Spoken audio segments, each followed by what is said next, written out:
একটা সিগারেট।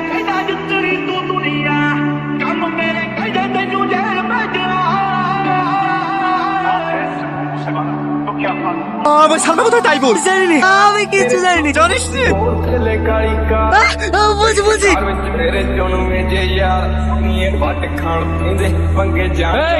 এ আবার কোন রাস্তার মাঝে ভ্যান নিয়ে দাঁড়িয়ে আছে? এই সময় তার সাথে কোনো জ্ঞান আছে? এই সোহেল যা তো।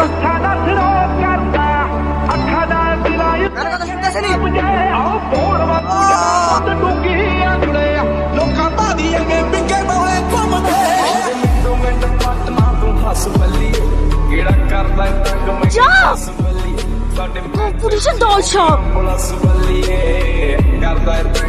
তুই যদি মেয়ে না হতিস না, পুলিশের হাতে না এইখানে তাজা কুরবানি দিত।